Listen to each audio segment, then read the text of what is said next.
Ayan mga guys. Meron ako mga alimango dito. Look at this. Huge. At ito ay babae. Lalaki. Ito, lalaki pa rin. Ito ay lalaki pa rin. Natatakot ako. Baka ako masipit. Ito ay babae. Ayan. Ano kayang luto ang maganda rito? Ayan guys. Dahil late na, ay lulutuin ko na lang siya ng simple lang. Pero comment down below guys kung ano yung mga pamamaraan nyo sa pagluluto ng alimango. Ayan. Paano nyo pinapasarap ang alimango? Ito guys, sobrang laki nito oh. Ayan, ang kulit-kulit niya guys. Ayan. So, halika na. Linisin na natin yan at nang lutuin na natin. Dito, yun naglalabasan. Ayan guys, nakita nyo ba yung alimango na yan? Nasa kumukulo ng tubig. Gusto pa rin lumabas sa kasirola. Ayan. Scary. Scary you. Ayan, kita nyo? Kaya hawak-hawak ko yung takip hanggang sila ay hindi na makalabas. At abutin na sila ng init. So, ayan na guys. Tayo ay magigisa na ng ating alimango. Ayan. So, dahil hindi kumpleto ang aking mga ingredients at kung ano lang ang meron ako dito sa aking kusina at sa aking refrigerator na gulay-gulay, ayun lang ang ating gagamitin. At kung ano lang yung condiments na meron ako, ay yun lang. At yun na nga, dinidissolve na natin ngayon itong ating margarine dito sa oil. And then, now ay pwede na natin ilagay ang garlic.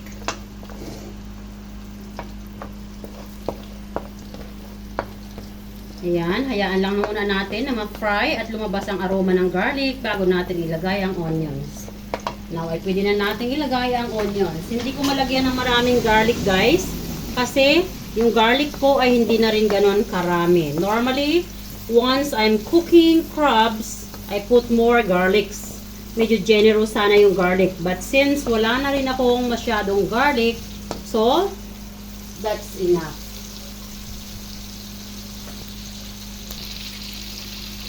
Hintay fry. Ayan.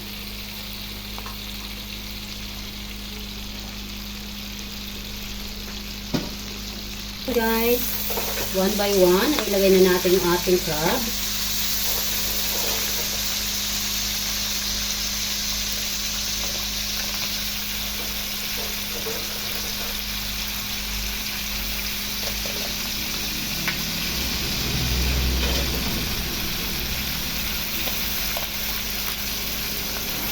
Ang taba nito guys.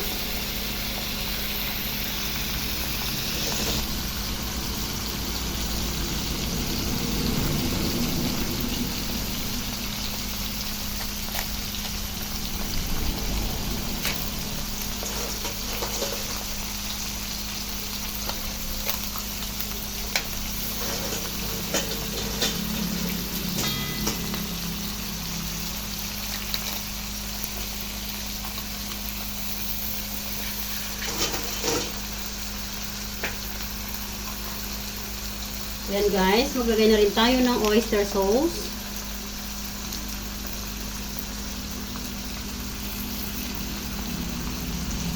At the same time, maglagay na tayo ng ating partner sa kusina, ginisa mix.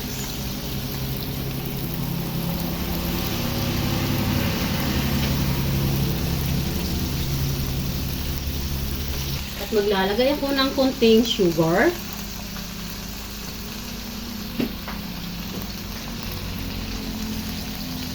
Maglalagay nga rin po pala ako ng durog na paminta. Kayo na lang po mag-adjust na durog na paminta nyo ha. Ako kasi gusto ko more generous. Ayan. And then, haluin natin.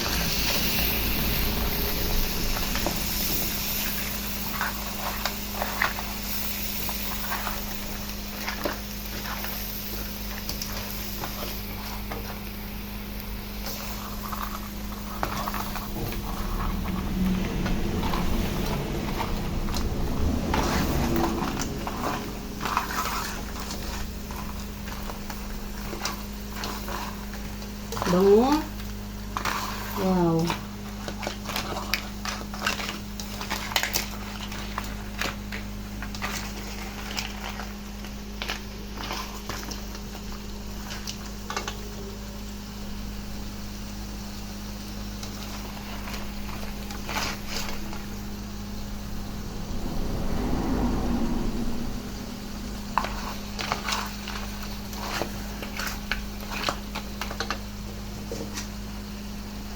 Isama na rin natin yung mga sipit.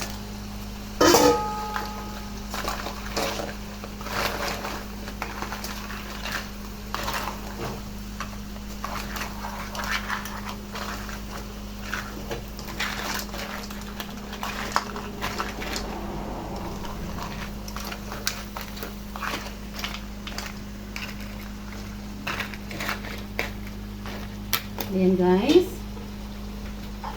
At dito ay meron tayong onion leeks. Diyan. Ayan.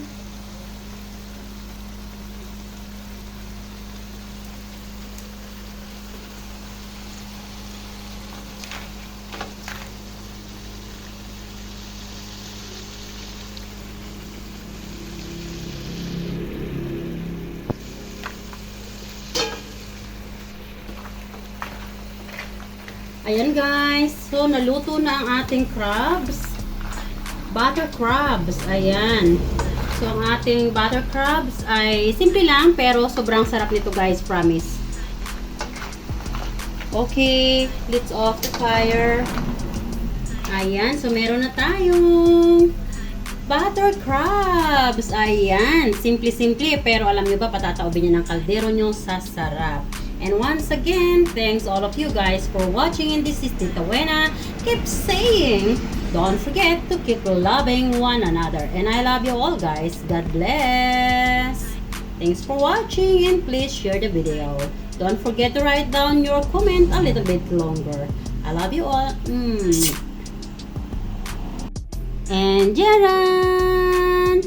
Wow! Ang ating butter crabs. Wow! Yummy delicious. Ayan, ihanda na ang more garlic to avoid cholesterol. Pero alam nyo ba, tataob na naman ang kaldero niyan sa sarap. Wow! Look at that. Yummy dabadu. This is so delicious.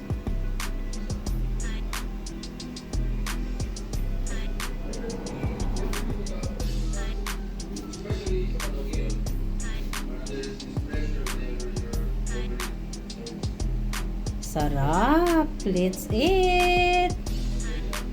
Join us mga guys!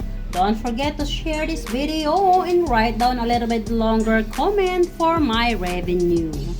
And please consider subscribe if you are new to this channel. And this is Tita Wena keep saying, don't forget to keep loving one another. I love you all guys. Thanks for watching. God bless.